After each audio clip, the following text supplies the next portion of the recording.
ကဘာပြက်ခက်ရှင်တန်ရေးဂိမ်းတစ်ခုတည်းကိုလူတိုင်းရောက်ပို့ခံလိုက်ရတယ်လူတွေကစူပါပါဝါတွေအသက်ယူမှုတိုက်ခိုက်နေကြတာပေါ့ကျွန်တော်တယောက်တည်းကတော့ပိုက်ဆံကန့်တမရှိကိုရွေးခဲ့တာလူတိုင်းကကျွန်တော်ကိုရန်မောပြီးလူအသက်ကောင်လို့ပြောကြတယ်ကဘာပြက်ချီမှာပိုက်ဆံကဘာမှအသုံးဝင်မှာမဟုတ်ဘူးတဲ့ဒါပေမဲ့သူတို့မသိခဲ့ကြဘူးဖို့ကောင်တွေကအစ်အမှန်ချင်းချောက်မှုမဟုတ်ခဲ့ဘူးစူပါပါဝါရှိတဲ့လူသားတွေကပို့ပြီးအန်တရများတယ်အဲ့ဒီနောက်စနစ်ရဲ့ချင်းညာတမ်းမြေလာတယ်ကျွန်တော်တို့ကစားသမား300ကိုတန်းပြီးပို့ချလိုက်တာပေါ့တကယ်တော့ကျွန်တော်တို့အားလုံးအပြင်လောကမှာတေးခဲ့ကြပြီးသားတယ်ဒုတိယချိန်ဘဝကိုရောက်ဖို့အတွက်ဒီကဘာပြက်ဂိမ်းမှာအဆုံးထိရှင်တန်းရမှာပြီးတော့နောက်တစ်ဆင့်ရောက်လာတယ်ကိုယ့်ရဲ့အစပြုပစ္စည်းတွေကိုရွေးချယ်ရမယ့်အချိန်ကျွန်တော်လည်းစင်ဘောကပစ္စည်းတွေကိုတစ်ချက်ဝေ့ကြည့်လိုက်တော့စူပါပါဝါတွေပဲရောထွေးနေတာတခြားကစားသမားတွေကအဲ့ဒါတွေကိုလူယူဖို့ယူသွင်းနေကြတာကျွန်တော်ကတော့စရင်ရဲ့နောက်ဆုံးစာမျက်နှာကိုတန်းလန်လိုက်အောက်ဆုံးမှာအဆုံးမဲ့ကြိုးဝယ်မှုလို့ရွေးထားတဲ့ဒီငါးပြားတစ်ခုကိုတွေ့လိုက်ရတယ်ဘာမှမစင်စားတော့ဘူးချက်ချင်းဆွဲယူလိုက်ကျွန်တော်နဲ့အတူပါလာတဲ့စာတင်ခန်းကောင်းဆောင်ဝန်တန်းကတော့စိတ်ထင်းချူချင်းကိုရွေးလိုက်တာကျွန်တော်တင်ကားပြားယူတာမြင်တော့သူမလောင်ပဲမနေနိုင်ဘူးမတ်မင်းပိုက်ဆံကိုအဲ့ဒီလောက်လိုချင်နေတာလားကဘာပြစ်တော့မှာပိုက်ဆံကမင်းကိုဘာမှလုပ်ပေးနိုင်မှာလဲတဲ့ကျွန်တော်ပြန်မဖြစ်ရသေးခင်မှာလဲသူကအတန်းတဲ့ကအချောဆုံးလူယူရန်ဘက်ကိုလှည့်သွားတယ်သူမကတော့ချစ်ချင်းမကြရဲ့စွမ်းအားလို့ခေါ်တဲ့အရာတစ်ခုကိုရွေးထားတာ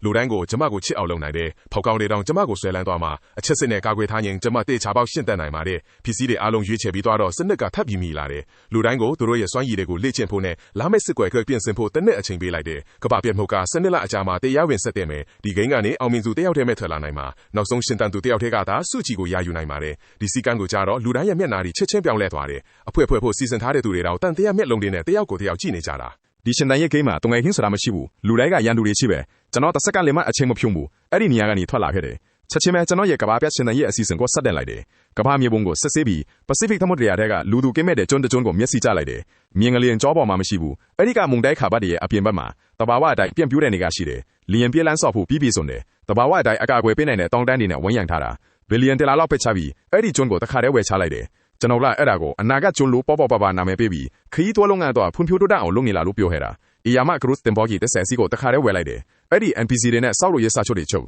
ပြီးတော့စက်ရန်တရားကြီးတွေနဲ့စောက်လို့ရေး PC တွေအားလုံးကိုကျွန်းစီပို့လိုက်တယ် NPC အမှုဆောင်တွေကိုတင်းကျပ်တဲ့လျှို့ဝှက်ချက်ထင်းထင်းရေးသဘောတူညီချက်တွေလက်မှတ်ထိုးခိုင်းလိုက်တယ်သူတို့တောင်အနာဂတ်ကျွန်းကိုတကယ်ဘယ်မှာရှိမှမသိကြဘူးဂရုစင်ဘောတွေအနာဂတ်ကျွန်းကိုရောက်တာတဲ့အလုတ်သမားတွေကယာယီလျင်ပြည့်လန့်ကိုဆက်ဆောက်ကြတယ်ဒါနဲ့ကျွန်တော်လျင်တရားနှစ်စာဝိပြန်ငားလိုက်တယ်နေရာနက်ကစောက်လို့ရေးလုပ်သားတွေကိုပြန်တန်းပို့ဆောက်ဖို့အဲ့ဒီအလုတ်သမားတွေနေရွညပါတဲကြီးမဲကြီးလုပ်ကြတယ်အနာဂတ်ကျွန်းကိုမီသူမှမသိအောင်ကြိုတင်ပြီးစစ်ကနေချမ်းမတွေဝေးထားတယ်ပြီးတော့အလုတ်သမားတွေရဲ့ဖုန်းတွေအားလုံးကိုတင်စီလိုက်တယ်ကျွန်းပေါ်မှာအလွန်ခိုင်ခန့်တဲ့ခန္ဓာတစ္ဆာကိုဆောက်လိုက်တယ်ပစ္စည်းတွေအားလုံးကထိပ်တန်းအဆင့်အမြင့်ဆုံးစံနှုန်းတွေပဲဘုရားစနစ်အဆင့်ငလင့်ကိုတန်းခန့်နိုင်အောင်ဆောက်ထားတာခန္ဓာတစ်ခုစီရဲ့အပြင်ဘက်ကိုဖုံးကွယ်ထားတယ်ဂျိုးတူတွေကအပေါ်ကနေဘာမှဖန်ယူလို့မရဘူးဒါပေမဲ့ဒါတွေအားလုံးကမြက်လေတစ်ခုပဲအစစ်အမှန်ကဘာပစ်ခေတ်ဘန်ကားကမြေအောက်မှာရှိတာမြေအောက်ဘန်ကားကနျူကလ িয়ার တိုက်ခိုက်မှုတွေနဲ့ဇီဝထပ်တိုးတိုက်ခိုက်မှုတွေကိုခံနိုင်ရရှိတယ်မြေအောက်တူးပြီးလာတဲ့ဖုတ်ကောင်တွေတောင်မမီတာအထူးရှိတဲ့တာမနစ်ကိုဖောက်ထွက်နိုင်မှာမဟုတ်ဘူးမြေပေါ်ခန္ဓာတွေမှာမြေအောက်ကိုဥတည်တဲ့လူဟာလမ်းကြောင်းတွေရှိတယ်ဒါပေမဲ့ဒီလမ်းကြောင်းတွေကိုအလွန်ကျဉ်းအောင်ဆောက်ထားတာကကျင်ကိုလူတယောက်ပဲတိုးဝင်လို့ရတယ်တွင်းထဲမှာတော့ဝင်းကဘာလိုပဲမှန်ကန်တဲ့လမ်းကြောင်းကိုကန်ကောင်းလို့တွေ့ခဲ့ရင်တော့အထူးတစ်ခေါက်ကိုဖျက်ကျော်ယုံနဲ့လမ်းတစ်လျှောက်ရှိတဲ့ထောင်ထောက်တွေကိုရှောင်ရှားနိုင်မယ်လို့မဆိုလိုဘူးလမ်းကြောင်းတစ်ခုပောက်ကွဲသွားရင်တော့ကျွန်တော်တခြားလမ်းကြောင်းတွေကနေမြေပြင်ပေါ်ကိုပြောင်းထွက်နိုင်တယ်ကဘာပြက်ချိန်မှာစွန့်ရင်ဆိုတာအားလုံးပဲ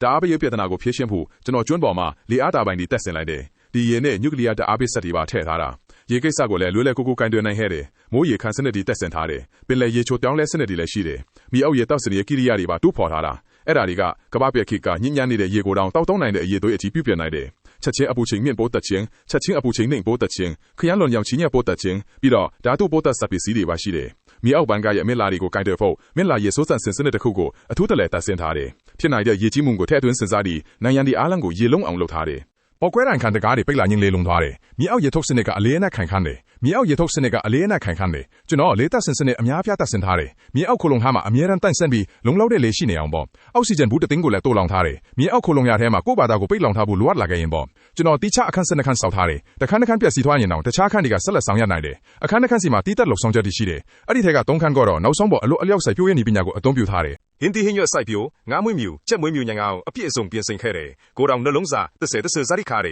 ွေဆဲဝါးတွေအစားအသောက်တွေရေတွေကိုအပြည့်အစုံစုဆောင်ခါတယ် NPC တွေတန်တရားဝယ်လာရင်ပိတ်ဆန်ထပ်လိုက်ပိတ်ပြီးပါဆက်ပိတ်ခိုင်းလိုက်တာတဲ့အဲ့ဒီနောက်တော့အီဂလန်ကတွေတိုက်ခိုက်ရေးစက်ရုပ်တွေထောက်လိုင်းရေး drone တွေအပအဝင်လက်နက်ကြီးတွေဝယ်ခဲ့တယ်ပိတ်ဆန်ပုံပေးပြီးဝယ်တာဆိုတော့မောင်ခိုစစ်ကွက်ကနေနျူကလ িয়ার ဒုံးကောင်းနှလုံးပါရအောင်ယူလိုက်တယ်ကလန်ပယ်လယ်အော်တစ်ခုမှာနျူကလ িয়ার ရေငုပ်တင်ပေါ်နဲ့ကြက်လျင်တစီကိုဝှက်ထားတယ်မြေအောက်ဘန်ကထဲကနေရေငုပ်တင်ပေါ်စိတ်ကိုတိုက်ရိုက်သွားတဲ့ဥမင်လုံးခေါင်းလောက်ထားတယ်စွိုင်းစင်ဒီကျွန်းပေါ်မရောက်လာနိုင်အောင်ပေါ့မူလကျွန်းပတ်လည်မှာတဘာဝအထုတန်တာကြောက်တန်းတွေတက်ဆင်ထားတယ်တင်ပေါ်ကြီးတွေဖြတ်လိုက်ရင်တောင်တင်တီနစ်မြုပ်သွားမှာကမ်းခြေနားမှာရှစ်စစ်ချန်စီယိုးတွေကမ်းရိုးတန်းတစ်လျှောက်လုံးပတ်လဲရီးကွင်မှာပါထောင်ထားတယ်ပောက်ကွဲပစ္စည်းတွေလည်းနေရာအနှံ့မြုပ်ထားတယ်ကျွန်းကိုချင်းကပ်လာတဲ့ဘဲအရာမဆိုကြိုတင်သိအောင်ရေးတာစနစ်တွေပါတက်ဆင်ထားပြီးအချိန်မီရှင်းပြနိုင်အောင်ပေါ့ကူးဆက်ခံရတဲ့ငတ်တွေကျွန်းပေါ်မစင်းနိုင်ရန်ကောင်းကင်မှာအီယာမလက်စစ်တပ်အားလိုင်းကြီးတက်ဆင်လိုက်တယ်တနေ့အတွဲကျွန်းရဲ့ကာကွယ်ရေးစနစ်တွေအပြည့်တော်ပါအသင့်ထင်းနေပြီး တကယ်တော့ရန်သူတွေကိုမျက်စိလဲအောင်ကဘာတဝင်းခရီးသွားလုပ်ငန်းနေရာတွေပါဟန်ဆောင်ဖော်ဆောင်ခဲ့တယ်အဲ့ဒီအပန်းဖြေစခန်းတွေကတကယ်တော့အရန်နေရာတွေစီသေးစရာမလိုပဲပြန်တန်းနိုင်ခဲ့တယ်နောက်ဆုံး MPAC အဖွဲ့ကိုထောက်ခွာစေပြီးနောက်ကျွန်းပေါ်မှာကျွန်တော်တယောက်သေးပဲကြံတော့တယ်အင်တာနက်ဆက်သွယ်မှုမပြတ်အောင်အာကာသစူးစမ်းရေးကုမ္ပဏီတစ်ခုကိုဝယ်ပြီးဂျိုးပလန်ထဲကကျိုးတူ6000ကျော်ကိုထိန်းချုပ်လိုက်တနည်းအတွင်းကဘာတဝင်းကလေကြောင်းလိုင်းတွေတင်ဘောကုမ္ပဏီတွေကိုပါတင်ပိုက်ခဲ့တယ်ပြီးတော့နောက်ဆုံးပတ်မှာလီရင်တွေတင်ဘောတွေအားလုံးကိုဖျက်ဆီးပစ်ထိုးအမိန်ပေးလိုက်တယ်ကဘာအချမ်းသာဆုံးပုဂ္ဂိုလ်ကခရီးဝေးတဲ့ယူပို့ဆောင်ရေးတွေကိုဖျက်ဆီးပစ်လိုက်ပြီဆိုလားတကဘာလုံးတီးသွားတယ် NPAC တွေကသူ့ယူတော်ပြီလို့ထင်ကြတယ်ကစားသမားတွေပဲနားလေတယ်ဒီကဘာဘီလီယံနာတထေးကြီးကသူတို့ရဲ့ပြိုင်ပတ်လက်ဖြစ်နေတာကိုကစားသမားရဲ့ chat box ထဲမှာ message တစ်ခုပေါ်လာတယ်ဝန်တန်က Mac အဲ့ဒီကဘာဘီလီယံနာတထေးကြီးကမင်းပဲမလာတယ်အစောမဲ့စီးစိမ်ကိုကျွန်တော်ရွေးချယ်ခဲ့တာသူတယောက်တည်းပဲမြင်ခဲ့တာလေဒါပေမဲ့ကျွန်တော်သူ့ကိုလုံးဝလစ်လူရှူထားလိုက်တယ်တပတ်အကြာမှာတော့ကဘာပြက်ကတ်ကြီးရောက်လာပြီးစွမ်းရည်တွေအဖြစ်မြင်ထားတဲ့ကစားသမားတွေ action တွေအသင့်ထင်နေပြီလူ300ရဲ့နာမည်တွေ ID တွေပေါ်လာတယ်ကျွန်တော်က69ဝန်တန်က100လူရန်ရန်က100တဲ့တတိထားကဘာပြက်ကတ်စတင်ပြီးဒီဂိမ်းကကစားသမားတယောက်ပဲကျွန်တော်ရဲ့အထိဆက်ကစားနေရမယ်ကဘာပြက်ကတ်ကကဘာတဝန်းလုံးမိုးအဆက်မပြတ်ရွာသွန်းနာနဲ့ဆက်တင်မယ်လို့ဘယ်သူမှမမျှော်လင့်ခဲ့ဘူးရပောင်းများစွာရွာတဲ့မိုးကကြီးမားတဲ့ရေကြီးမှုတွေကိုဖြစ်စေခဲ့တယ် Future Island လက်ထိခိုက်ခဲ့တာပေါ့ဒါပေမဲ့ကျွန်းကတိတ်မကြီးတော့200လောက်နဲ့မိုးတိမ်တွေကရဲထွားတယ်ကျွန်တော်မြေရောက်ဖန်ကားထဲလောက်ပုံဖို့အခြေမရလိုက်ဘူးအဲ့ဒီစွမ်းအားရှင်တွေအားလုံးအားသိမ့်ခဲ့ကြရတယ်သူတို့လည်းဒီကဘာကိုရောက်လာတော့ကပြောင်းနေတာမဲလေတနေ့လုံးစွမ်းအားတွေလက်ချင်းချင်းပိုက်ဆန်ရှာဖို့ရုန်းကန်နေခဲ့ကြရတာဘယ်လောက်ခက်ခဲလဲဆိုတာပြောစရာတော့မလိုဘူးသူတို့စူဆောက်ထားတဲ့ရက်ခါတွေကတနာစရာကောင်းလောက်အောင်နည်းနည်းလေးပဲရာဇဝတ်မှုတွေတဲ့စွားတွေကိုအတုံးကျခဲ့တဲ့ကစားသမားအနည်းငယ်သာဗီလာတစ်လုံးရခဲ့တယ်မြောက်ခန်းထဲမှာခိုလိုညာဆောက်ထားကြတာရေခီတာကမြောက်ခန်းကိုအရင်ဆုံးထိခိုက်တယ်မြောက်ခန်းကိုရဲခွာတွေအားလုံးပျက်စီးသွားတယ်ဗီလာတစ်လုံးလုံးရေထဲမြောက်ပါသွားတယ်တချို့ကစားသမားတွေကမြောက်ကားကိုတောင်တွေမှာခိုလိုညာတွေဆောက်ထားတယ်အဲ့လာတွေလည်းလုံးဝရေလွှမ်းသွားတယ်အထက်မြင့်ခိုလိုညာတွေကတော့အခုထိလုံးကျုံနေတော့ပဲဒါပေမဲ့မိုးကတိတ်ကိုမတိတ်ဘူးမြောက်မှာပုံနေကြတဲ့ကစားသမားတွေရဲ့နည်းနည်းလေးရှိတဲ့ရေခါတွေကဖြည်းဖြည်းချင်းကုန်ခန်းလာတယ်လူတိုင်းထိတ်လာကြပြီဒီအချိန်မှာတော့ကျွန်တော်ကတရစတီဝါနေတယ်ပြီးတော့တိုက်ရိုက်ထုလွှင့်မှုအခုကိုကြည့်နေတာစထရီမာကကလာကန်တော့မှာပုံနေတာလန်ကဖက်ကအဆောက်အုံကိုခိုးရိုက်နေတာကစားသမားတယောက်ကမီးစွားရင်ကပစ္စည်းတွေလူရနေတာဟေ့ကောင်ဒီဒါအထူးပြုလုပ်ချက်ဒီမဟုတ်ဘူးနော် cosplay လည်းမဟုတ်ဘူးဒါကတကယ်စွမ်းအားရှင်ပဲသူကငါတို့အဆောက်အုံရဲ့လုံခြုံရေးဝန်ထမ်းဟောင်းအခုတော့တကားတွေကိုမီးရှို့ပြီးဖောက်ထွင်းနေတာဒါသူ့ရဲ့စိတ်ကြီးမြောက်ဓာပြတ်တိုက်မှုပဲချက်ပေါက်စီပေါက်ကွဲထွာမတတ်ပဲဒါဆိုစွမ်းအားရှင်တွေတကယ်ရှိနေတာပေါ့ဒါကကဘာပြက်ကရောက်လာပြီဆိုတဲ့အတိပဲလားစထရီမာတတိထားသူအဲ့ဒီအဆောက်အုံပြီးရင်မင်းအဆောက်အုံကိုဆက်လာတော့မှာမီးစွားကယုံကြည်ရလားမီးစွမ်းအားကစားသမားတယောက်က NPC တွေကိုတင်းဖိလိုက်တယ် SWAD အရာရှိအဖွဲ့ကြီးကကယ်ဆယ်ရေးလေတွေနဲ့အဆောင်ဝန်းတွေကိုရောက်လာတယ်တနက်တွေထုတ်ပြီးအဆောင်ကိုဝိုင်းထားလိုက်တယ်စထရီမာရဲ့လက်တွေကစိတ်လှုပ်ရှားမှုကြောင့်တုံရဲနေတယ်ဟဲ့ကောင်တွေတနက်ကက်ခတ်မှုကိုဒါပထမဆုံးအချိန်မြင်ဖူးတာပဲဒီလုံခြုံရေးဝန်ထမ်းရဲ့မီးကတော့ယူနေပြီတာမနီကိတ်ကိုစကန်ပိုင်းအတွင်းအရေးပြုံးအောင်လုပ်လိုက်တာ SWAT အဖွဲ့ကအဆောင်အထက်ကိုဝင်စည်းလိုက်တယ်တနက်တန်းတွေကပြင်းထန်နေတယ်ရုတ်တရက်ခေါင်းမိုးဘောကနေအရိတ်တကုတ်ပြန့်ထွက်လာပြီးရေကြီးနေတဲ့ထက်ကိုခုန်ချလိုက်တယ်ခဏအကြာမှာပဲကဘာလုံးဆိုင်ရာ chat box မှာအဲ့ဒီကစားသမားရဲ့နာမည်ကမီးခိုးရောင်ဖြောင်းသွားတာကိုကျွန်တော်တွေ့လိုက်တယ်အဲ့ဒါကအဲ့ဒီကစားသမားတေးဆုံးသွားပြီဆိုတဲ့အတီးပြောတယ်အဲ့ဒီအချိန်မှာပဲ chat window ထဲမှာဝန်တန်ကကျွန်တော်ကိုထပ်မံဆက်သွယ်လာပြန်တယ် Mac ငါတို့အဖွဲ့ဖွဲ့ကြရအောင်ကြည်မအောင်ငါတို့ကအတန်းဖော်ဟောင်းဒီလီငါတို့နံပါတ်တွေကလည်းကတ်နေတာပဲအဖွဲ့ရဲ့နောက်ဆုံးထိအောင်မြင်မှတေးချတယ်သူကဗီဒီယိုခေါ်ဆိုမှုတွေကိုရှက်စရာကောင်းလောက်အောင်စစ်တိုင်ပို့နေတာဒါပေမဲ့ကျွန်တော်သူ့ကိုလစ်လျူရှုထားခဲ့တယ်ကျွန်တော်ဒါသူ့နဲ့အဖွဲ့ထိနောက်ဆုံး2ယောက်ပဲကြံခဲ့ရင်သူကစိတ်ထိန်ချုပ်စွာအားနဲ့ကျွန်တော်ကိုတတ်ထီတယောက်တည်းအနိုင်ယူမှာကျွန်တော်ရဲ့ညံကြီးကိုရှော့တွတ်တာလားဒါမှမဟုတ်သူ့ကိုယ်သူအထင်ကြီးလုံးနေတာလားရေတွေလက်စစ်မီးတွေပြတ်တောက်သွားတယ်အစားတောက်တွေရှားပါလာတယ်3လကြာရေကြီးမှုတွေက NPC တွေရဲ့မျောလင်းချက်ကိုချေမုန်းပစ်လိုက်တယ်နောက်ဆုံးတော့တယောက်ယောက်ကမခံနိုင်တော့ဘူးသူတို့အသက်ကိုပဒနာမထားပဲအန်တရရှိတဲ့လောက်ရက်တွေကိုစက်တင်လှုပ်ဆောင်လာကြတယ်ပတ်ဝန်းကျင်တခုလိုမီးခိုးတွေဖျက်ဆီးတန်နေနဲ့ပြင်းနေပြီးကစားသမားတွေဟာလူအုပ်ထဲရောနှောပြီးအသက်ရှင်မှုရုန်းကန်နေကြရတယ်ဒါပေမဲ့သူတို့ရဲ့စွမ်းအားတွေကတော့ဖုံးကွယ်ထားလို့မရခဲ့ဘူးအဲ့လာကအာနာပိုင်တွေရဲ့မျက်စိကျစရာဖြစ်လာတ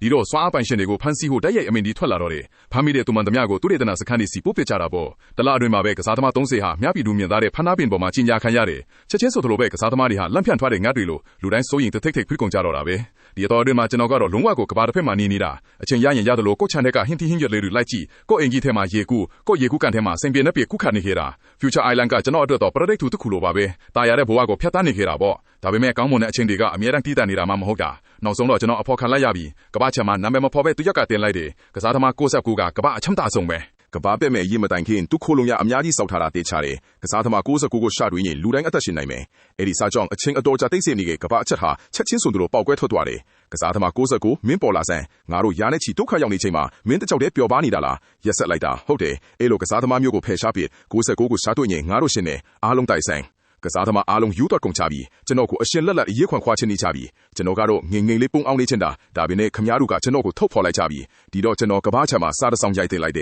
အားလုံးစိတ်အေးထားကြပါကျွန်တော်ကစားသမား69ပါခိုးလုံရာဒီလိုချင်တယ်ဟုတ်ကျွန်တော်ပေးနိုင်တယ်ဒါပေမဲ့ခိုးလုံရာဒီကိုနိုင်ငံ၄နိုင်ငံမှာပဲစောက်ထားတာငကားရွှေလင်းယုံဟန်းတဲ့ကန်ဂရူခိုးလုံရာတစ်ခုစီကလူ20ပဲစန့်တယ်ကဘာမြေပေါ်မှာ၄နေရာမှတ်ထားပေးထားတယ်ခမည်းတော်လူ200ကျော်ရှိတယ်အားလုံးလုံးဝဝင်ဆက်မှာမဟုတ်ဘူးဘယ်လိုပဲဖြစ်ဖြစ်ခိုးလုံရာစကားဝတ်တွေကိုတော့ပေးပါမယ်အရင်ရောက်တဲ့အထူးအရင်ရမယ် ကျွန်တော်နောက်ကိုလိုက်မလာကြနဲ့တော့စကားဝတ်ကိုကျွန်တော်ရိုက်ထက်လိုက်ကြနဲ့ကစားသမားတိုင်းယူသွက်သွားကြတယ်ခိုလုံရကိုအရင်ရောက်ရင်ရေးကြည့်လာကိုသူတို့ရှင်းတတ်နိုင်မယ်လေတနည်းအားဖြင့်မှာတင်ကစားသမားတချို့ရောင်းနေပြီအများစုကတော့အမြန်နှုံးစွမ်းအားပိုင်ရှင်တွေခိုလုံရကမြင့်တဲ့နေရာမှာစောက်ထားတော့ရေးကြည့်တာကနေလုံခြုံတယ်သူတို့တကားတွေကိုဖွင့်ပြီးဝင်သွားတဲ့အခါပရိသတ်တို့ထဲခြေချလိုက်ရတယ်လို့ပါပဲတကယ်တော့ကျွန်တော်ဒီခိုလုံရလေးခုကိုအကောင်းဆုံးအခမ်းအနားဆုံးဖြစ်အောင်စောက်ထားခဲ့တာလေခင်ဗျားတို့လိုချင်သမျှအကောင့်ရှိတယ်ရေခဲတစ်တာတွေကလည်းအေးခဲထားတဲ့အစားအစာတွေနဲ့ပြည့်နေတာကစားသမား58ကကဘာချမှာဂုံယူဝမ်းကြွစွာနဲ့တိုက်ရိုက်ထူးလင်းတော့တယ်ဒီခိုလုံရကိုလုံးဝမမျောလင့်ထားဘူးဒီလောက်ကောင်းမယ်လို့မထင်ခဲ့ဘူးပိုက်ဆံကတကယ်ကိုပျော်ရွှင်မှုကိုဝယ်ပေးနိုင်တာပဲအတွင်းထဲမှာသူတို့စက်တိတ်တွေတိုးသားကင်းတွေစားဝိုင်းနေတွေတောက်နေကြတယ်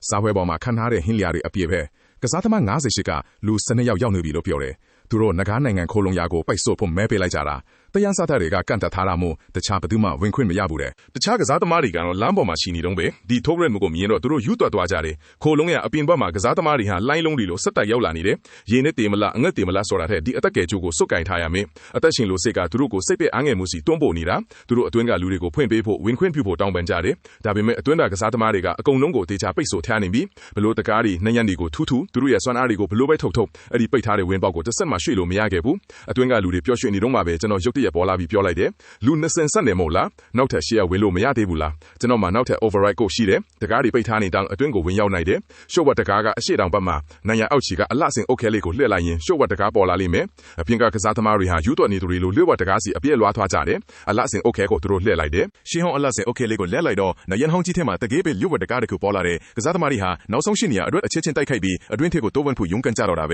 ဲပိန်ပိန်ပါပါကောင်မလေးတယောက်ကတော့နောက်ကျပြီးနေကွေနေခဲ့တဲ့အဲ့ဒီနောက်တူးလက်ဒီကိုနေနွဲပင်တွေထွက်လာပြီးရှစ်ကလူအုပ်ကိုရန်တရိုက်ခတ်လိုက်တာလူအများအပြားချက်ချင်းလက်ကြကုန်ကြတယ်ဒါဆွမ်းအပိုင်ရှင်ကစားသမားကသူ့ခြေတော်အုပ်ကနွဲပင်တွေကိုအမြန်ဖြတ်ပြီးတော့လှည့်ပြီးလေးသားနဲ့နွဲပင်ဆွမ်းအပိုင်ရှင်လက်ပင်ကိုလိချပစ်လိုက်တယ်ဒါဆွမ်းအပိုင်ရှင်ကတကားကိုအရင်ဆုံးရောက်ပြီး override ကိုရိုက်ထည့်လိုက်တာနဲ့တကားကြီးပွင့်သွားတယ်သူပျော်ရွှင်စွာနဲ့အတွင်းကိုပြေးဝင်သွားတယ်ချက်ချင်းပဲနောက်ထပ်ကစားသမားတစ်ယောက်ကလက်စီပစ်စွမ်းအားနဲ့လူအုပ်ကြီးတစ်ခုလုံးကိုလဲချအောင်လုပ်ပစ်လိုက်တယ်ဒုတိယမြောက်ကစားသမားကတကားဘက်ကနေဖြတ်ပြီးဝင်သွားတယ်ဒါပေမဲ့တတိယမြောက်ကစားသမားကဝင်းပေါက်နောက်ကိုရောက်ခါနီးမှာတော့မြေပြင်ပေါ်ကကစားသမားတစ်ယောက်ကသူ့ခြေတော်ကိုဖမ်းဆွဲလိုက်တယ်လဲချနေတဲ့ကစားသမားကထိုးဆက်နဲ့အပြုံးတစ်ခုပြုံးပြီးအစိတ်တွေတုတ်ထားတဲ့လက်သေးတွေနဲ့သူ့ပံကိုထိုးဆိုင်ချပစ်လိုက်တယ်အစိတ်စွမ်းအားပိုင်ရှင်ကတကားဝကနေထပြေးဖို့မနိထအနေချင်းပါမယ်နောက်ကနေတာမနိလိုမာကြောတဲ့လက်တစ်ဖက်ကသူ့ရင်ဖက်ကိုထိုးဖောက်ချပစ်လိုက်တယ်တယောက်ပြီးကြောက်ကစားသမားတွေဟာခိုလုံရဝင်ပေါက်မှတေဆုံးလဲချကုန်ကြတယ်ရှင်တန်လိုစစ်ကသူတို့ရဲ့နောက်ဆုံးကြံရှိတဲ့လူကုန်တိခါကိုပါဖယ်ရှားပစ်လိုက်ပြီဒါဆိုဒီစနစ်ကပေးထားတဲ့စွမ်းအားတွေကဖုတ်ကောင်တွေကိုတိုက်ဖို့မဟုတ်ပဲသူတို့အချင်းချင်းတက်ဖြတ်ဖို့တော့မယ်လားခိုလုံရအတွင်းကကစားသမားတွေလည်းထိုင်မနေနိုင်တော့ဘူးသူတို့အားလုံးကလင်းမြန်စွာရွေ့လျားနိုင်တဲ့စွမ်းအားတွေရှိကြပေမဲ့တကယ်တိုက်ခရီးစွမ်းအားကတော့တိတိတသာကိုချိုးတယ်နေတာတကယ်လို့သူတို့တကားကိုပိတ်မထားပဲ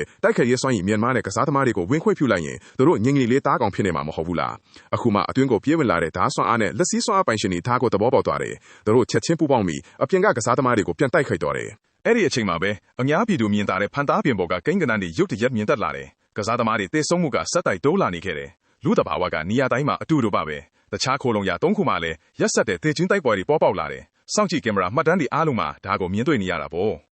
့ဝန်ထန်ကိုဘယ်မှမရှာမတည်ဘူးတကယ်တော့သူကဘာလို့ခိုလုံရကိုလာမှလဲဒါပေမဲ့ကန်ဆုံလို့ပဲလားမသိအဲ့ဒီအချိန်မှာပဲဝန်ထန်စီကမစစ်ရောက်လာခဲ့တယ်လေသူကမအကြီးစမ်းမအောင်ကွာငါတို့မိမဖွဲ့ခဲ့ပေမဲ့အလုတ်အတူတူလုတ်ရတာဘလောက်တောင်အဆင်ပြေလိုက်တယ်လေမိတ်ဆွေတွေထစ်ဖို့မွေးလာတာပဲကွာမင်းရှက်စိတ်မရှိဘူးလားငါရဲ့ကိုယ်ပိုင်အချက်အလက်တွေဖော်ထုတ်တာငါ့ကိုဒုက္ခပေးတာမင်းချေပဲကျွန်တော်ကတော့ပြန်ထုတ်လိုက်တယ်စိတ်မဆိုးပါနဲ့ကွာငါသာဒီအစီအစဉ်ကိုမဖန်တီးခဲ့ရင်ဘလို့လို့ဒီကစားသမားလေးကိုတေတွင်းပိုးနိုင်မှာလဲမင်းပြန်ဘက်တွေကိုရှင်းပြတဲ့အတွက်ကျေးဇူးတင်တာပေါ့ဒီလိုစကားပြောနေတော့မှပဲခိုလုံရကလူအဖြစ်ချစ်သွားရောတကားတွေကလည်းသူ့အလိုလိုလုံခြုံစွာပေးသွားခဲ့တယ်အပြင်မှာတော့တွေ့တွေကမြစ်တစင်းလို့စီးဆင်းနေတယ်ဝင်ခွင့်မရခဲ့တဲ့သူတွေကအချီနီစ조사နေတော့ပဲအထက်ကကစားသမားတွေကတော့ပျော်ရွှင်စွာဆင်နွှဲနေကြတယ်သူတို့အထက်ဘားတွေလာတော့မယ်ဆိုတာလုံးဝမသိခဲ့ကြဘူးကျွန်တော်ပြောလိုက်တယ်ဘာမှဖြစ်လာမလဲပေါ့ပြီးတော့ဝန်ထန်ကိုပြောလိုက်တယ်မီးခိုလုံရတဲ့မပဝက်နာနှမျောစရာပဲကွာဒါနဲ့ခလုတ်တစ်ခုကိုဖိနှိပ်လိုက်တယ်တခဏချင်းမှာပဲမြေအောက်မှာမြုပ်ထားတဲ့တန်တထောင်အလိချီရှိတဲ့ပေါက်ကွဲပစ္စည်းတွေဟာပေါက်ကွဲထွက်သွားတော့တာပဲပေါက်ကွဲမှုရဲ့လန်ကရက်ကြောင့်ခိုလုံရအပြင်ဘက်ကအသက်ရှင်ကြံရစ်သူတွေပါချေမှုတ်သွားခဲ့ကြတယ်ပေါက်ကွဲပြီးတဲ့နောက်ကစားသမားအရက်အထက်116ယောက်အထိလျော့ကျသွားတယ်ကစားသမား61ယောက်သာကြံရစ်တော့တယ်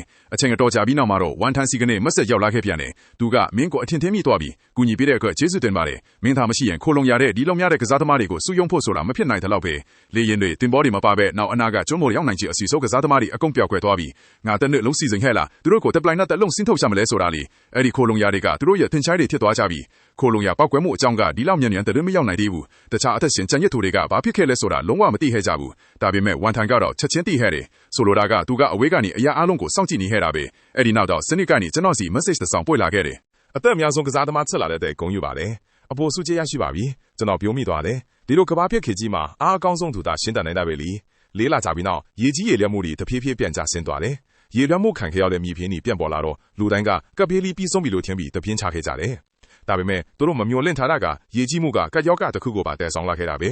NPC အလောင်းအများအပြားကဖုတ်ကောင်တွေအဖြစ်ပြောင်းလဲသွားကြတယ်ပထမအဆင့်ဖြစ်တဲ့ကဘာပြက်ရေကြီးမှုကိုကြော်ခက်နိုင်ခဲ့တဲ့ကစားသမားတရားကိုဂုဏ်ပြုပါတယ်နောက်ထပ်ကဒုတိယအဆင့်ကဘာပြက်ဖုတ်ကောင်ပါပဲနောက်ဆုံးတော့စွမ်းအားတွေထုတ်ဖော်ပြသရမယ့်အချိန်ရောက်လာပြီနံပါတ်69လို့ခေါ်တဲ့အဲ့ဒီလူကတော့ဒေတာနဲ့အတူတူပဲအဲ့ဒီအချိန်မှာပဲလူယူရန်ရှိကနေကိုပိုင် message ရောက်လာခဲ့တယ် Mark မင်းမစွမ်းအားမရှိဘူးနော်ဖုတ်ကောင်ကဘာပြက်မှာမင်းအသက်ရှင်နိုင်မှာမဟုတ်ဘူးငါ့ကိုပစ္စည်းတချို့ဝေးမြပေးပြီးမင်းရဲ့နေရာကိုဖျော်ပြရင်ငါလာပြီးကာကွယ်ပေးနိုင်တယ်ကျွန်တော်ဖြည်းဖြည်းချင်းမိခွန်းအမရတာလေးကိုရိုက်ထည့်လိုက်တယ်ငါရဲ့စွမ်းဆောင်ရည်ကိုရှော့မတွက်လိုက်တယ်ရေကြီးမှုကိုငါရှင်တန်ခဲ့တာဒီစွမ်းဆောင်ရည်ကြောင့်လုံးဝပဲဟုတ်တာပေါ့သူဘလို့ရှင်တန်ခဲ့လဲဆိုတာကျွန်တော်သိနေတာပေါ့သူမကချစ်ချင်းမေတ္တာကိုအတ္တမချပြီးအိမ်ကြီးချင်းတွေစီကပစ္စည်းတွေလိမ့်လေဆူဆောင်ခဲ့တာကက်ဆယ်ရေးတွေရောက်လာတော့လေသူမကပဲအရင်ဆုံးကက်တင်ခံခဲ့ရတယ်အဲ့ဒီအကြောင်းတွေးပြီးတော့ကျွန်တော်ပြန်ပြေးလိုက်တယ်စိတ်မဝင်စားဘူးတောင်းပန်ပါတယ်ပေါ့ဒါအပြင်လူလူရန်ကကျွန်တော်ကအချမ်းသာဆုံးဆိုတာသိနေတာကလည်းလုံးဝကိုမတော်တဆမဟုတ်ခဲ့ဘူးကမ္ဘာတိုက်ကြီးတိုင်းမှာဖုတ်ကောင်ဗိုင်းရပ်စ်တွေရုတ်တရက်ပြန့်နှံ့ပေါက်ကွယ်လာခဲ့တယ်ဒါပေမဲ့ကျွန်တော်ကလေရင်တွေတင်မောတွေကိုကြိုတင်ဖျက်ဆီးပစ်လိုက်ကကြောင်းပစိဖိတ်ကျွန်းလိုင်းရင်တွေနဲ့အန်တာတိကစီသွားတဲ့ကူးဆက်လန်းကြောင်းတွေအစောကြီးကတည်းကပြတ်တောက်သွားခဲ့တာပေါ့ရိုးရိုးဖုတ်ကောင်တွေကတော့ရင်ဆိုင်ရတာမခက်ခဲပြီးမဲ့ဗိုင်းရပ်စ်ကတော့အမခံမြန်နှုန်းနဲ့ပြန့်နှံ့သွားခဲ့တယ်အဲ့ဒီဗိုင်းရပ်စ်ဟာထက်ခါပြန့်နှံ့ပြီးတဲ့နောက်မှာတော့ဗီဇပြောင်းလဲမှုတွေစက်တင်ပေါ်ပေါက်လာခဲ့တယ်ကျွန်တော်ခက်မှန်းခဲ့တဲ့အတိုင်းပဲပေါ့ညံရင်ရှိတဲ့ဖုတ်ကောင်တွေရဲ့စွမ်းအားရှိတဲ့ဖုတ်ကောင်တွေရဲ့တိတ်လေးပေါ်လာတော့တာပဲ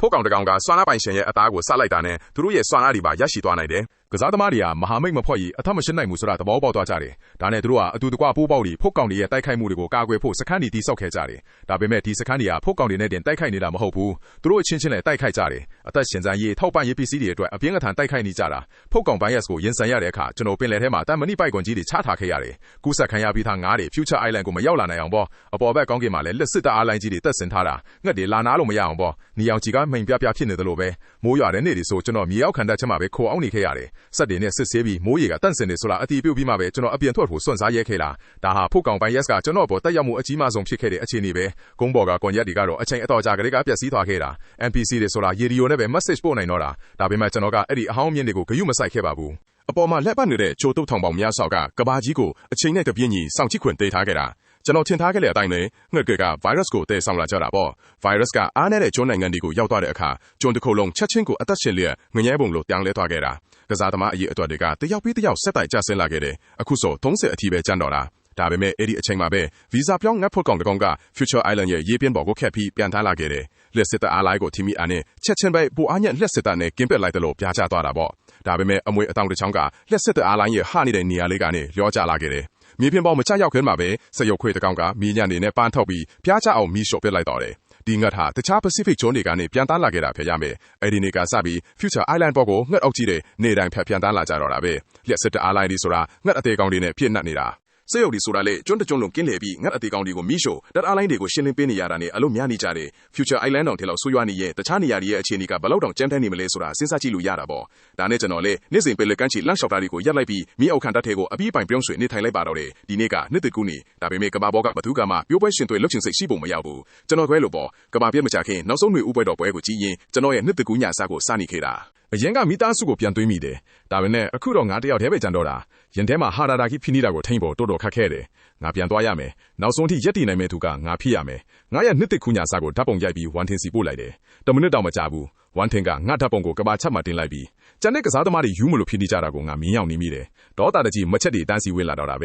ကစားသမား69ကတော့ကောင်းကောင်းမွန်မွန်နေထိုင်နေတာပဲဟာကွာငါတို့ကသမင်းနွေးတနတ်တောင်မစားရပဲဒီကောင်ကတော့ပွဲအပြစ်နဲ့ပါလားမမိုက်နဲ့နော်မင်းကိုရှာတွေ့တာနဲ့ငါတက်ပြစ်မယ်ငါကရုမဆိုင်ဘူးစောင့်နေမယ်မင်းကငါ့ကိုရှာတွေ့နိုင်ရင်ပေါ့ကွန်ပျူတာဖွင့်ပြီးငါစုဆောင်ထားတဲ့ကစားသမား30ရဲ့ profile တွေကိုဆွဲထုတ်လိုက်သူတို့မသိကြဘူးဒီကဘာပြက်မတိုင်ခင်ကတည်းကငါမှနေရာတိုင်းမှာမျက်စိရှိနေခဲ့တာငါရဲ့ကျေးစားစစ်သားတွေကကဘာအနှံ့ကကစားသမားတွေကိုခြေရာခန့်ပြီးရေရှည်စွန့်ကြည့်မှုအောက်မှာထားခဲ့တာကစားသမားတိုင်းရဲ့စွမ်းရည်နဲ့အားနည်းချက်တွေကိုငါအကုန်သိတယ်ကဘာပြက်သွားတဲ့နောက်ငါကြိုးတဲ့စုဆောင်ထားတဲ့ PC တွေနဲ့ပဲငါကျေးစားစစ်သားတွေအသက်ရှင်နေခဲ့ကြတယ်သူတို့ကငါအတွက်စက်ပြီးအလုပ်လုပ်ပေးနေတယ်ငါကလည်းသူတို့အတွက် PC အသေးသေးထပ်ဖွင့်ပေးတယ်ပိတ်ဆန်ကကဘာကြီးကိုလဲပတ်စေတယ်ဆိုပေမဲ့ဒီကဘာပြက်မှာတော့ PC တွေကအဖိုးအထိတ်တန်ဆုံးငရီချေးပဲလीအဲ့ဒီနောက်တော့အဓိကအင်အားကြီးတောင်းဖွဲ့ပေါ်ထွက်လာခဲ့တယ်ပထမတစ်ခုကစစ်တပ်ပဲသူတို့မှာကြောက်မက်ဖွယ်လက်နက်တွေနဲ့မထိုးဖောက်နိုင်တဲ့အခြေစိုက်စခန်းရှိတယ်ဝမ်ထင်ကစစ်ကိုထိန်းချုပ်ပြီးသူတို့ရဲ့ခေါင်းဆောင်နေရာကိုတိမ့်ပထားခဲ့တာဒုတိယကတော့ဖုတ်ကောင်တွေသူတို့ထဲကနေဖုတ်ကောင်ဘရင်တစ်ပါးပေါ်ထွက်လာခဲ့တယ်သူကစွမ်းရင်တုံးသူတွေဖုတ်ကောင်တွေကစားသမားတွေကိုတတ်ပြီးစွမ်းအားတွေရယူခဲ့တယ်လူရန်ရန်ကလည်းအဲ့ဒီဖုတ်ကောင်ဘရင်ရဲ့ဘေးမှာသူရဲ့ချစ်ရတဲ့အဖော်မွန်ထစ်လာခဲ့တာပေါ့တတိယကတော့ဂိုင်းတွေ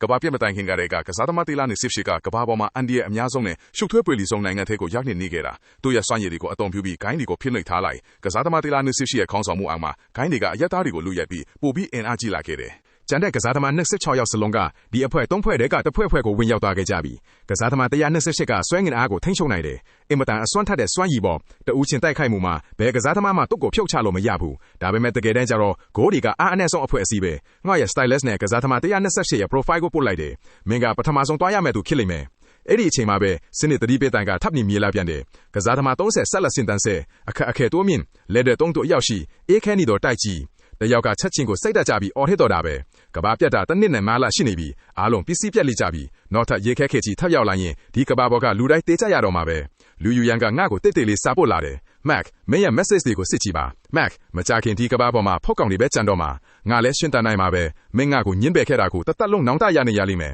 ပြီးတော့သူမကဖောက်ကောင်ပရင်နဲ့အခုရိုက်ထားတဲ့တပ်ပုံကိုပို့လိုက်တယ်ဒါကိုမြင်တော့ငါလောင်ပြုံးလိုက်ဒီလိုဆိုရင်တော့မင်းတို့ချစ်သူညီဦးစလုံးကိုနောက်ဘဝစီအတူတူပို့ပေးလိုက်ရမှာပေါ့ရေခဲခစ်ကြီးကကဘာတဝန်းလုံးကိုလွှမ်းခြုံသွားပြီးငါရဲ့အပူပိုင်းကျွန်းတောင်တက်ရောက်မှုရှိလာခဲ့တယ် Future Island ကိုကြီးမားတဲ့စီးနှင်းမုန်တိုင်းကြီးဝင်ရောက်တိုက်ခတ်တယ်လေထဲက Power Grid တွေကပထမဆုံးပျက်စီးသွားတာပဲလေအားနဲ့ဒီရေအားဓာတ်အားပေးစက်ရုံတွေလည်းပြင်းထန်စွာပျက်စီးခဲ့တယ်ကံကောက်စွာနဲ့မြေအောက်ခံတပ်ရဲ့အရန်နျူကလ িয়ার ဓာတ်အားပေးစက်ရုံကတော့ဆက်လက်လက်ပတ်နေဆဲပဲဂိုင်းတွေကအရင်ဆုံးပြိုကွဲတော့တာပဲသူတို့ကအရက်သားတွေရဲ့အရင်မြင့်အများစုကိုလူရက်ထားခဲ့ကြတာအတွင်ပိုင်းတင်းမှတ်မှုတွေကတိုးမြက်လာပြီးပဋိပက္ခတွေကလည်းအဆက်မပြတ်ဖြစ်ပွားနေခဲ့တယ်နိုးကြလာတဲ့ကစားသမားတွေတယောက်ပြီးတယောက်တေဆုံကုန်ကြတယ်ငါကဘာချက်ကနေကစားသမား128ကိုတီးဆန့်စာပို့လိုက်တယ်ငါတို့အဖွဲ့ကြမလားမင်းရဲ့နေမြေအနက်မှာငါပစ္စည်းတွေမြုပ်ထားပေးတယ်အဲ့ဒါတွေကိုယူလိုက်မင်းအသက်ရှင်လိမ့်မယ်မကြခင်ပါပဲကစားသမား128ကပြန်ဖြေလာလေမင်းဘာလို့ချင်တာလဲငါကမင်းကိုဘာလို့ယုံရမှာလဲမင်းကိုဖုတ်ကောင်ဘရင်ကိုဖြုတ်ချစေချင်တယ်ငါရဲ့သိပ္ပံပညာရှင်အဖွဲ့ကဖုတ်ကောင်ကုထုံးတစ်ခုဖန်တီးထားတယ်သူတို့အပေါ်ဖြန်းလိုက်ကနေပျောက်ကွယ်သွားလာပဲဒါပေမဲ့မင်းသိတဲ့အတိုင်းပဲငါနဲ့တိုက်ခိုက်ရေးစွမ်းရည်ကတော့များပဲစဉ်းစားပြီးတဲ့နောက်မှာတော့နိုးကြလာတဲ့30ယောက်ထဲမှာမင်းကအတန်မာဆုံးပဲမင်းတစ်ယောက်ထဲပဲဒါကိုလုံနိုင်လိမ့်မယ်ငါတို့လူသားတွေကအရေးတံကိုကြောက်ရတယ်ဖုတ်ကောင်တွေကမကြောက်ဘူးဒီအချင်းတွေကြာလာလေသူတို့အခွင့်အရေးပိုများလာလေပဲငါဘလောက်ပစ္စည်းတွေရှိနေပါစေနောက်ဆုံးတော့ကုန်သွားမှာပဲအဲ့ဒီအခါကျရင်ဖုတ်ကောင်ဘရင်ဘေးကကစားသမားတေးလာနေစီယူရန်ကနောက်ဆုံးအနိုင်ရသူဖြစ်သွားလိမ့်မယ်ဖုတ်ကောင်ဘရင်ကအရန်အစွမ်းထက်တယ်ခုထုံမရှိရင်ဘယ်နိုးကြလာတဲ့ကစားသမားမှသူ့ကိုတတ်လို့မရဘူးငါမှခုထုံရှိတယ်မင်းမှစွမ်းအားရှိတယ်ငါတို့ပူးပေါင်းပြီးဖုတ်ကောင်တွေကိုရှင်းကြရအောင်ကစားသမား128ရဲ့ယုံကြည်မှုကိုရဖို့ငါကျေးစားစစ်သားတွေကိုဖုတ်ကောင်ကုထုံနဲ့အတူပစ္စည်းအများပို့ခိုင်းလိုက်တယ်ဂိုင်းသားတွေကအဲ့ဒီကုထုံကိုဖုတ်ကောင်တစ်ကောင်ကိုတုံးလိုက်တယ်ဖုတ်ကောင်ကနာကျင်စွာအော်ဟစ်ရင်သွေးအိုင်အဖြစ်အေးပျော်သွားတယ်သူတို့ကိုယ်တည်းက virus တွေလည်းတန့်ဆင်သွားတာပဲ128စိတ်ဝင်စားသွားပြီဒီကဘာမှာသူနဲ့ငါပဲကြံလှည့်ငါ့ကိုတောက်ဖို့ကသူ့အတွက်အားစိုက်စီရတယ်မလို့ဘူးသူ့အတွက်ငါကအားအနည်းဆုံးကစားသမားလေးငါနဲ့မဟာမိတ်ဖွဲ့တာကသူ့အတွက်အကောင်းဆုံးရွေးချယ်မှုပဲဆိုတာတန်တရားဖြစ်เสียမရှိဘူးတညမှာကကုထုံးတွေတဲဆောင်ထားတဲ့မောင်းသူမက်လီယန်ရားပေါင်းများစွာကဖုတ်ကောင် OGC ကိုပြန်တန်းသွားကြတယ်ဖုတ်ကောင်ဘရင်ကလူရူရန်ကိုရင်ခွင်ထဲထည့်ပြီးအိပ်ပျော်နေတော့သူ့ရဲ့အကြအာယုံကထူးခြားမှုကိုချက်ချင်းသိလိုက်တယ်သူချက်ချင်းပဲအိယာကထပ်လိုက်တော့တာပဲလူယူရင်ကိုအဲ့ရတဲ့တေးချဖုံးပေးပြီးတဲ့နောက်ကောင်းကင်ဘော်ကနေနင်းတင်နဲ့ရောနှောထားတဲ့ကုတာစီအများပြားဟာမြေပြင်ပေါ်ကိုရွာချလာခဲ့တယ်။နေရအနှံ့ပွက်လော်ဆင်းလာခဲ့တာပေါ့။အဲ့ဒီဆေးလေးနဲ့ထိတွေ့မိတဲ့ဇွန်ဘီတွေဟာနာကျင်စွာအော်ဟစ်ပြီးတကောင်ပြီးတကောင်တွေးရည်အဖေအေးပျော်ချသွားကြတယ်။ဇွန်ဘီပြင်းတို့ဒေါသအကြီးကျယ်ထွက်သွားပြီလေ။ချက်ချင်းခုန်ဆင်းလာပြီးလက်ဖွာကနေအလင်းတန်းတွေထုတ်လက်ကမောင်းတူမဲ့ဒရုန်းမြင့်တွေကိုဖျက်ဆီးပစ်လိုက်။ဒါနဲ့128ကတော့ကစားသမားတွေကိုဥဆောင်ပြီးဝင်ရောက်လာခဲ့တယ်။သူ့ရဲ့ဆွဲငဲအားစွမ်းအားကိုအသုံးပြုပြီးဇွန်ဘီပြင်းကိုမြေပြင်မှာခိုင်မြဲစွာဖိကတ်ထားလိုက်တာပေါ့။အင်အားကြီးမားတဲ့ဇွန်ဘီပြင်းတောင်လက်ကဝက်ကိုတောင်မြောက်လို့မရဘူးဖြစ်သွားတာပဲ။ကစားသမားအတော်များများသူ့စီပြေးဝင်သွားကြချိန်မှာတော့ဇွန်ဘီပြင်းစီကနေကြောက်စရာကောင်းတဲ့အော်ဟစ်တဲ့ကြီးထွက်ပေါ်လာခဲ့တယ်။အရေးထဲမှာပုံအောင်နေတဲ့ဇွန်ဘီတွေဟာမြောက်တွေလိုကစားသမားတွေပေါ်ခုံအုပ်လိုက်ကြတယ်။120ချက်ကသူ့စွမ်းအားကိုထပ်မံထုတ်လွှတ်လိုက်ပြန်ရောအထမင်းအစောအုံတွေဟာစွဲငင်အားကြောင့်ပြိုပြက်ပြီးမြေပြင်ပေါ်ပြိုကျလာခဲ့တယ်။ကြောက်တုံးကြီးတွေဟာအဲ့ဒီဇွန်ဘီတွေပေါ်ပြိုကျပြီးဇွန်ဘီဘီယန်ပါသူတို့နဲ့အတူမြေအောက်ကိုမြုပ်နှံခံလိုက်ရတာပေါ့။128ကတော့အောင်ပွဲခံတဲ့အပြုံးကိုပြုံးလိုက်တယ်။ဒီကြောက်တုံးတွေဟာဇွန်ဘီဘီယန်ကိုအပိုင်းပိုင်းကြေမွသွားစေဖို့လုံလောက်တယ်လို့သူထင်ခဲ့တာပဲ။ဒါပေမဲ့လူယူရင်ကတော့လက်သက်ဆောင်ပေါ်မှာမျက်နှာကိုဖုံးပြီးရက်နေရင်ကနေအော်ဟစ်လိုက်တယ်